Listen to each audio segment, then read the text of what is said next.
Hi friends, welcome back to my channel the sisters teach class 10 की इस कक्षा में आप सभी का स्वागत है। तो हम पढ़ रहे थे लाइफ प्रोसेस यानी जैव प्रक्रम। ये है आपकी क्लास 10 की बायोलॉजी का चैप्टर नंबर 1 एंड साइंस का चैप्टर नंबर 6।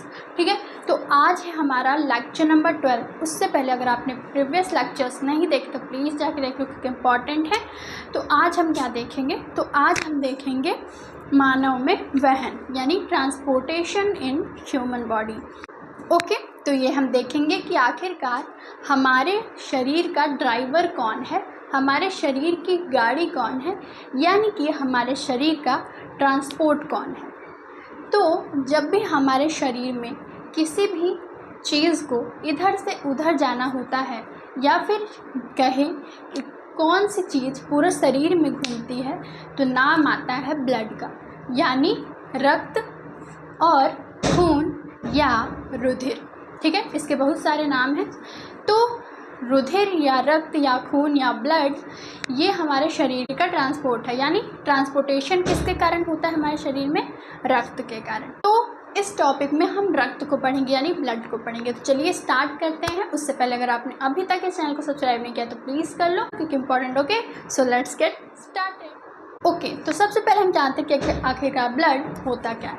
तो ब्लड एक संयोजी ऊतक है यानी कि कनेक्टिव टिश्यू है, और हम इसे एक तरल ऊतक भी कह सकते हैं। क्यों? क्योंकि हमारे शरीर में जितने भी ऊतक हैं सब कहीं ना कहीं कोई मांस है या फिर एक सॉलिड स्टेट में है, पर केवल 2 ऐसे ऊतक हैं जो कि तरल स्टेट में होते हैं यानी तरल अवस्था में होते हैं। पहला खून जो कि संयोजी ऊतक, और इसे तरल ऊतक भी कह सकते हैं। एंड सेकंड है हमारा लसिका। लसिका क्या होता है ये हम अपने आने वाले लेक्चर्स में पढ़ेंगे। तो अगर आपने अभी तक सब्सक्राइब नहीं किया तो प्लीज़ कर लो। ठीक है, तो 2 ऐसे तरल ऊतक हैं। ठीक है, तो ये एक संयोजी ऊतक है यानी कि ये आपस में चीज़ों को जोड़ने का काम करता है। ओके, एंड इसका पीएच मान क्या होता है। अब देखो, हमें कैसे पता चलेगा कि ब्लड अम्ल है, एसिडिक है या बेसिक है यानी क्षार है।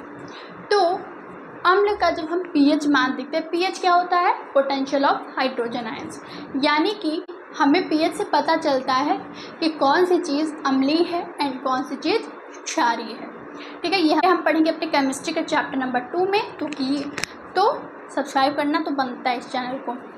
तो इसका पीएच मान 7.4 है। मैं आपको बता दूं कि पीएच एक स्केल होती है जिसमें 14 तक के नंबर्स होते हैं। ठीक है, अगर ये जो स्केल है उसमें किसी चीज़ का हाइड्रोजन आयन का पोटेंशियल 7 से ज़्यादा हो जाए तो यानी वो बेसिक है, एंड अगर 7 से कम रहे तो यानी वो एसिडिक है, एंड अगर वो करेक्ट 7 हो तो इसका मतलब वो न्यूट्रल है। ठीक है, तो इसका मान जैसा कि हम देख सकते हैं 7 से ज़्यादा है यानी 7.4 है, इसलिए हम इसे कह सकते हैं कि ये क्षारीय है।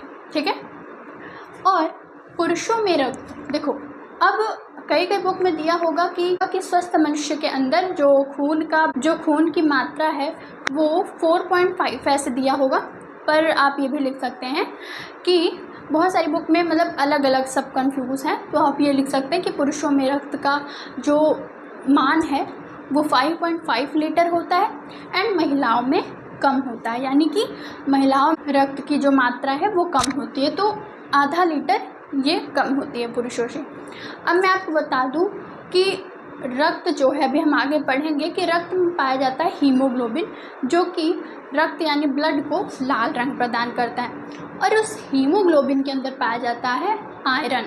ठीक है, Fe आयरन पाया जाता है, जिसके कारण क्या होता है, अब आप देखो कि जब पुरुषों में रक्त की मात्रा ज़्यादा है यानी हीमोग्लोबिन की मात्रा ज़्यादा है, और अगर हीमोग्लोबिन की मात्रा ज़्यादा है यानी आयरन की मात्रा ज़्यादा है, यानी कि पुरुषों में हम बात करें तो आयरन की मात्रा ज़्यादा होती है, और महिलाओं में अगर हम बात करें तो आयरन की मात्रा पुरुषों की तुलना में कम होगी।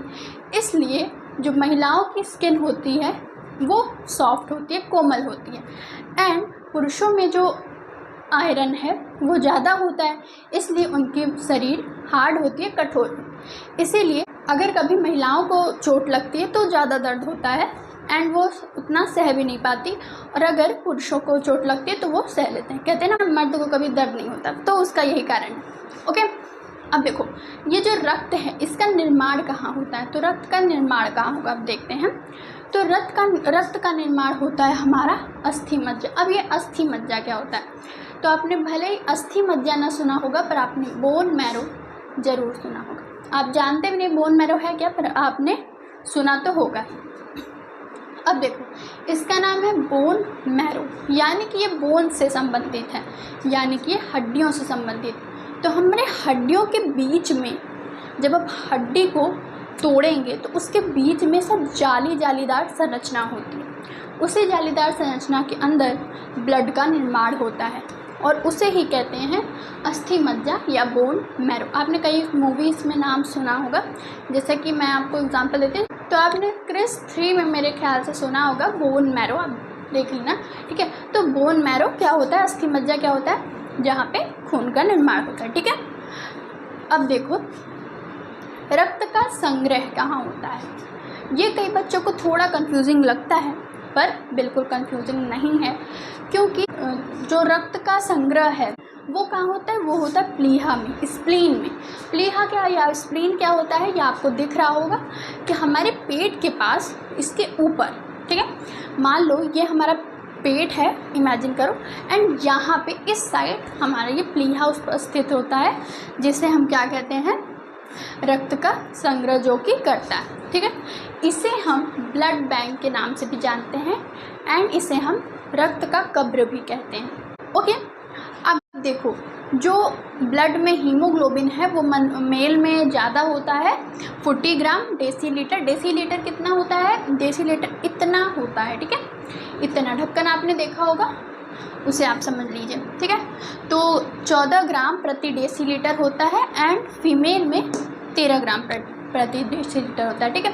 जैसा कि मैंने आपको बताया कि हार्ड और सॉफ्ट वाली कॉन्सेप्ट मैंने समझाया आपको, तो अभी यहाँ से आप देख सकते हो कि हीमोग्लोबिन ज़्यादा यानी आयरन ज़्यादा है, तो मेल की बॉडी जो है वो हार्ड होती है, एंड फीमेल में 13 ग्राम यानी कि कम है, इसलिए फीमेल की बॉडी सॉफ्ट होती है, ठीक है।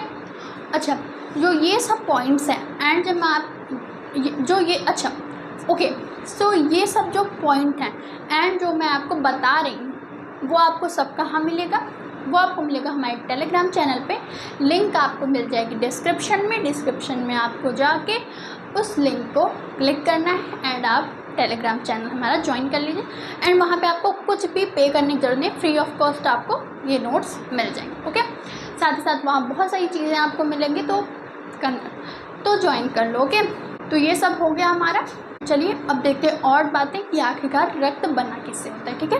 आगे बढ़ने से पहले एक चीज़ मैं आपको बता दूं, रक्त परिसंचरण की खोज किसने की, या फिर रक्त परिसंचरण तंत्र की खोज किसने की। तो ये क्या है, सर्कुलेशन ऑफ ब्लड है, ठीक है। तो ब्लड जैसे जैसे घूमता है, क्या क्या करता है, तो उसकी खोज किसने की, विलियम हार्वी। ये आपका पूछा जा सकता है, तो इसे भी आप नोट डाउन कर लो। ओके, चलो अब बढ़ते हैं अपने आगे के टॉपिक पे। तो चलो देखते हैं। सो फ्रेंड्स, चलो देखते हैं अब रक्त के कार्य, ठीक है। देखेंगे रक्त के कार्य एग्जाम में पूछा जा सकता है कि ब्लड के कार्य क्या है, ठीक है। तो सबसे पहला कार्य पोषक पदार्थों का परिवहन। अब ये कैसे होता है, ये क्या है, तो पोषक पदार्थ आपको पता होगा, जैसे आयरन, कैल्शियम, प्रोटीन, है ना, बहुत सारी चीज़ें हैं। तो उन सब का जो परिवहन है यानी ले जाता है, जो उन सबको हमारे शरीर में पहुंचाता है, जहाँ भी हमें नीड होती है उसकी पहुंचाता है, तो वो कार्य किसका है, रक्त का, ठीक है। तो सेकंड चीज़ आती है शरीर के ताप का नियंत्रण। अब शरीर का ताप कैसे नियंत्रित होता है, देखो जो इंसान मर जाता है तो उसके शरीर, आपने सुना होगा कि ठंडी पड़ जाती है। ऐसा क्यों होता है, क्योंकि वहाँ पे ब्लड का फ्लो जो होता है वो रुक जाता है, यानी कि जब ब्लड फ्लो होता है तो ये ताप का नियंत्रण करता है, और अगर ये ब्लड फ्लो होना बंद हो जाएगा तो ताप का नियंत्रण नहीं हो पाएगा, इसलिए हमारे शरीर ठंडी पड़ जाती है। आपने एक चीज़ और नोटिस की होगी कि जब हम अपने हाथों को रब करते हैं तो हमारे हाथों में गरम गरम महसूस होता है। ऐसा क्यों होता है, तो ऐसा भी ब्लड फ्लो के कारण होता है। तो ये बेसिकली शरीर के ताप का नियंत्रण करता है। ओके, तो ब्लड ये भी काम करता है। थर्ड चीज़ जो हमें लिखनी है वो है गैसों का परिवहन। मैंने आपको पढ़ाया था, याद करिए पिछले लेक्चर्स में, कि मैंने आपको बताया था कि जो रक्त में हीमोग्लोबिन वर्णक पाया जाता है वो ऑक्सीजन और कार्बन डाइऑक्साइड का परिवहन करता है, यानी कि वो ऑक्सीजन को सारी कोशिकाओं को देता है एंड कोशिकाओं से कार्बन डाइऑक्साइड वापस लेके वो बाहर चल जाता है। मैंने आपको इसको याद करने की ट्रिक भी बताई थी, तो अगर आपने नहीं देखा है तो आप देख सकते हैं उसको जाके, ठीक है। तो मैंने आपको बताया था कि हीमोग्लोबिन ऑक्सीजन के साथ जब मिलता है तो ऑक्सी हीमोग्लोबिन बनाता है, एंड यही जब कार्बन डाइऑक्साइड के साथ मिलता है तो ये कार्बोक्सी हीमोग्लोबिन बनाता है। तो वही बात हुई कि रक्त गैसों का परिवहन भी करता है। O2 को ले जाना, सारी कोशिकाओं को देना, और CO2 को बाहर निकालना भी रक्त का काम होता है, ठीक है। आई होप आपको समझ में आ रहा होगा। तो लास्ट चीज़ क्या है, उत्सर्जी पदार्थ का परिवहन। ये जो पॉइंट है ये ऊपर वाले पॉइंट से मिलता जुलता है गैसों के परिवहन से। कैसे? देखो, जो कार्बन डाइऑक्साइड है वो भी एक उत्सर्जी पदार्थ है, तो रक्त उसको बाहर निकालता है। कार्बन डाइऑक्साइड गैस रक्त में घुलनशील होती है, या फिर कह सकते हैं कि पानी में घुलनशील होती है, या फिर कह सकते हैं तरल में घुलनशील होती है। तो रक्त क्या है? तरल ऊतक है, यानी कि वो तरल है, लिक्विड है, लिक्विड फॉर्म का है, इसलिए कार्बन डाइऑक्साइड उसमें घुल जाती है। एंड जब हम एक्सहेल करते हैं यानी सांस बाहर छोड़ते हैं तो कार्बन डाइऑक्साइड गैस भी निकल जाती है। तो हम ऐसे कह सकते हैं कि उत्सर्जी पदार्थ का परिवहन भी हो रहा है, ठीक है। और देखो क्या होता है, आपको पता होगा कि किडनी में ब्लड क्षमता है और यूरिन बाहर निकलता है ना। किडनी क्या करती है? रक्त को साफ़ करने का काम करती है। तो रक्त को क्यों साफ़ करना है? रक्त में कुछ न कुछ गंदी चीज़ें होंगी तभी तो वो साफ़ हो रही है ना। तो इसीलिए रक्त को हम कह सकते हैं कि उत्सर्जी पदार्थ का परिवहन भी करता है, ठीक है। ओवरऑल रक्त हमारे लिए, ब्लड हमारे लिए बहुत इम्पॉर्टेंट है। तो इसके तो कार्य अनेक हैं, बस आपको 4 कार्य याद करने हैं। एग्ज़ाम में अगर आता है बाई चांस तो आपको लिख देना है, ठीक है।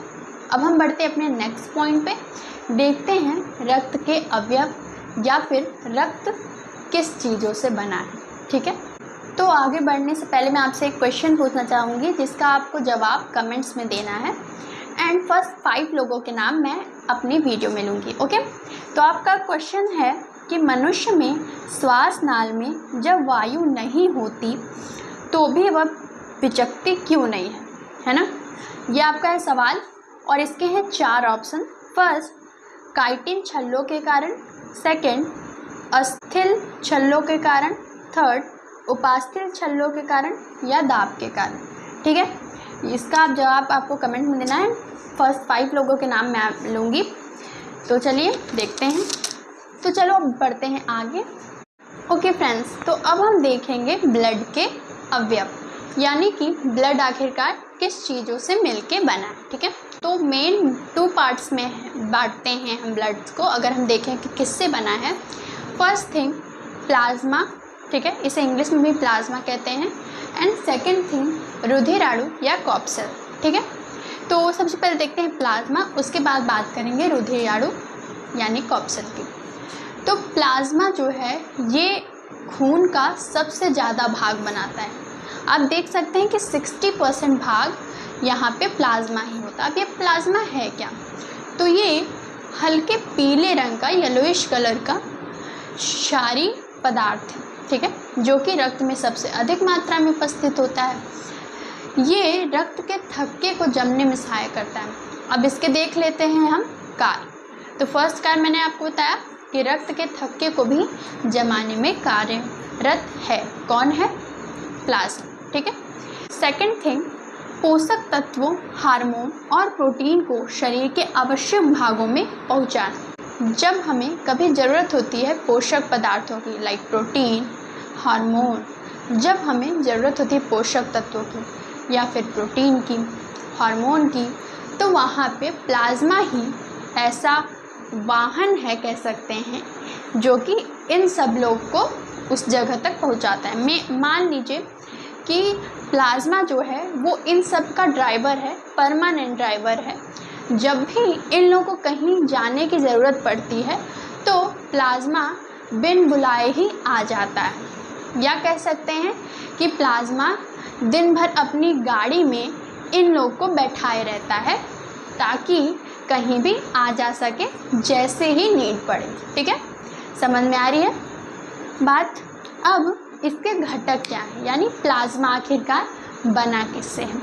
तो पानी, नमक और एंजाइम से प्लाज्मा बना होता है। इसमें ज़्यादातर पानी होता है, पर इसमें बहुत सारे पोषक तत्व होते हैं जो कि खून को सहायता करते हैं, या फिर हम कह सकते हैं जो कि हमारे बॉडी को सहायता करते हैं। ठीक है, ये था हमारा प्लाज्मा। चलो देखते हैं रुधिराणु या कॉप्सेल की। तो रुधिराणु भी 3 भाग में बांटा जाता है, RBC, WBC and platelets. RBC क्या होती है? इसे हम कहते हैं रेड ब्लड सेल्स यानी लाल रक्त कणिकाएँ। डब्ल्यूबीसी इसे हम क्या कहते हैं? वाइट ब्लड सेल्स यानी कि श्वेत रक्त कणिकाएँ। एंड थर्ड है प्लेटलेट्स। ठीक है, तो आरबीसी क्या होता है? आरबीसी में हमारा हीमोग्लोबिन वर्णक पाया जाता है जो कि आरबीसी को लाल रंग प्रदान करता है। चलो देखते हैं आरबीसी, डब्ल्यूबीसी एंड प्लेटलेट्स को डीपली। ठीक है, उससे पहले ये जो स्लाइड है आपको वो टेलीग्राम चैनल पे मिल जाएगी, तो आप लिंक डिस्क्रिप्शन मिल जाएगी आपको, वहाँ से आप ज्वाइन कर सकते हैं। तो चलो देखते हैं आरबीसी, डब्ल्यूबीसी एंड प्लेटलेट्स के कार्य। ओके फ्रेंड्स, तो चलो देखते हैं रुधिराणु या कॉप्सेल के कार्य। ठीक है, तो मैंने आपको बताया कि रुधिराणु 3 चीज़ों से मिलकर बना है, आरबीसी, डब्ल्यूबीसी एंड प्लेटलेट्स। ठीक है, तीनों के कार्य देखते हैं एंड देखते हैं ये है क्या। तो जो रेड ब्लड सेल्स है, इसका आपने नाम सुना होगा। तो रेड ब्लड सेल का गोल आकार होता है, जैसा कि मैंने आप बना रखा है, या फिर आप यहाँ पे देख सकते हैं इसका आकार। ठीक है, रेड होती है, छोटे छोटे होते हैं, ये बेसिकली एक कण है। ठीक है, इसीलिए इसे हिंदी में कहते हैं लाल रक्त कणिकाएँ, क्योंकि ये कण की तरह हैं।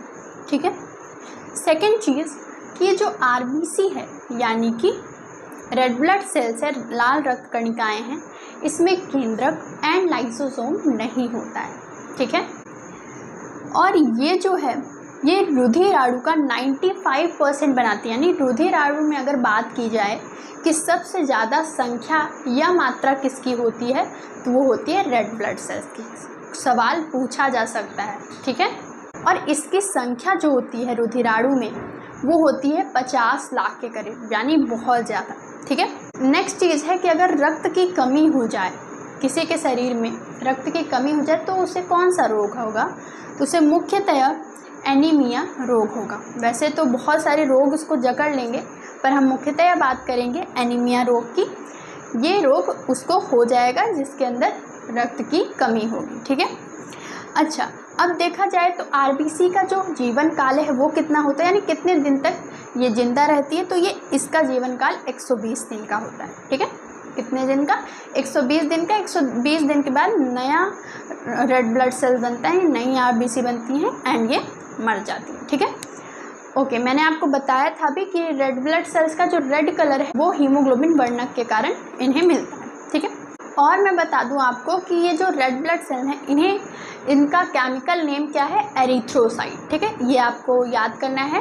तो रेड ब्लड सेल का जो केमिकल नेम है वो है एरिथ्रोसाइट। सेकेंड हम देखेंगे डब्ल्यूबीसी, एंड इसका एरिथ्रोसाइट है, तो इसका क्या? इसका एरिथ्रोसाइट है एंड इसका नाम है डब्ल्यूबीसी का ल्यूकोसाइट। क्या है? ल्यूकोसाइट। तो चलो सबसे पहले बात करते हैं इसके आकार की। तो इसका कोई निश्चित आकार नहीं होता, ये कैसे किसी भी आकार के हो सकती हैं, ये निश्चित आकार इसका नहीं होता। सेकेंड चीज़ कि आरबीसी में केंद्रक नहीं था, पर इसमें केंद्रक उपस्थित होता है। ठीक है, थर्ड चीज़ है कि ये डब्ल्यूबीसी जो है उसे हम अपने शरीर की सैनिक कोशिकाएं भी कहते हैं। ऐसा हम क्यों कहते हैं? क्योंकि डब्ल्यूबीसी ही हमें रोगों से बचाती है। तो मान लीजिए कि आपको किसी इंसेक्ट ने काटा, ठीक है, उसका जो उसने कोई केमिकल आपके ऊपर छोड़ा जिससे आपको कोई रोग हो सकता है। ठीक है, अब डब्ल्यूबीसी को तुरंत पता चला है कि शरीर में कोई रोग घुस आया है, यानी कि कोई दुश्मन घुस आया है। अब WBC जो है यानी कि हमारे रक्त के सैनिक कोशिकाएं ये तुरंत वहाँ जाएंगी एंड उस रोग को वहीं पे ख़त्म कर देगी। ठीक है, तो WBC बहुत इंपॉर्टेंट रोल निभाती है जो कि रोगों से हमें प्रतिरक्षा प्रदान करती है। ठीक है, अब देखें तो इसकी संख्या जो है वो 10,000 यानी RBC से कम। अगर कभी आपसे पूछा जाए WBC एंड RBC में अंतर, तो आप इन दोनों चीज़ों को पढ़ के आसानी से इनमें अंतर पता लगा सकते हो। ठीक है, अब बात करें इनके जीवन काल की, तो इनका जीवन काल होता है सिर्फ 7 दिन का। 7 दिन के बाद ये नई निर्माण होने लगती है। ठीक है, अब बात करते हैं प्लेटलेट्स की, तो इसका आकार था गोला, इसका अनिश्चित एंड इसका कैसा है, इसका है उत्तल लेंस जैसा। उत्तल लेंस कैसे होता है मैं भी आपको बताती हूँ। देखिए, तो अगर आपने फिज़िक्स पढ़ना स्टार्ट कर दिया तो आपको पता चलेगा, नहीं तो मैं पढ़ाऊँगी ही आपको फिज़िक्स। तो देख लेते हैं उत्तल लेंस कैसा होता है। तो उत्तल लेंस हमारा कुछ इस तरीके का होता है। तो इस तरीके का हमारा देख सकते हैं आप, ये इस तरीके, ठीक है, इस तरीके की हमारी प्लेटलेट्स होती है। अब देखो इसका आकार कैसा है, उत्तल लेंस जैसा है, और इसमें केंद्रक जो है वो अनुपस्थित होता है, यानी केंद्रक इसमें नहीं। ठीक है, थर्ड चीज़ जो है ये शक्ति देता है। ठीक है, हमारे शरीर को क्या कहता है, शक्ति प्रदान करता है। एंड देखें तो ये रक्त स्राव को रोकता है, यानी रक्त को बहने से रोकता है। यानी कभी हमें चोट लग जाती है तो रक्त हमारा बहने लगता है ना, तो उस रक्त को रोकने में मदद करता है प्लेटलेट्स। अगर प्लेटलेट्स नहीं हो तो रक्त क्या है, रुके ही नहीं, बहता रहे। तो ये बहुत इंपॉर्टेंट रोल निभाता है हमारे रक्त के लिए या फिर हमारे शरीर के लिए। ठीक है, तो हमने पढ़ा आज रक्त के सारे इंपॉर्टेंट टॉपिक्स देख लिए एंड इसके बाहर कुछ नहीं आएगा आपके रक्त टॉपिक से। जितना मैंने पढ़ा दिया है उतना सफिशिएंट है रक्त टॉपिक कवर करने के लिए। ठीक है, बहुत सिंपल टॉपिक है एंड इजी वे में एक्सप्लेन किया है। अगर वीडियो अच्छा लगे तो प्लीज़ लाइक करना, एंड अगर कुछ भी आपको नहीं समझ में आया हो तो उसे भी कमेंट करना, मैं उसे और सिंपल वे में एक्सप्लेन करने की कोशिश करूँगी। ठीक है, सो थैंक यू। वीडियो अच्छी तो लाइक करना, चैनल को सब्सक्राइब करना एंड वीडियो को शेयर करना। एंड हाँ, क्वेश्चन का आंसर ज़रूर देना क्योंकि फर्स्ट 5 लोगों के नाम मैं अपनी नेक्स्ट वीडियो में लेने वाली हूँ। ठीक है, तो चलो मिलते हैं नेक्स्ट वीडियो में। Thank you for watching.